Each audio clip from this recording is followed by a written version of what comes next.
అరటి చెట్లు కూడా అంతే, ఒక గెల వేయంగానే చెట్టు ఇంకా దాని పని అయిపోతుంది.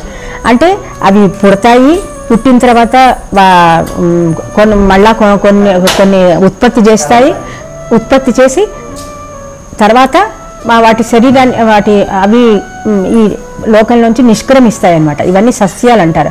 అంటే ఒకసారి మాత్రమే వీటి యొక్క ఒక ఏడాది పాటు కూడా కదా, 3 నెలలు 4 నెలలు వాళ్ళ జీవనం ఉంటుంది. ఒక పంట వరకే ఇవి జీవనం ఉంటుంది, ఆ తర్వాత ఉండదు. సస్యం ఇవా తండ్రికి చెప్తున్నాడు.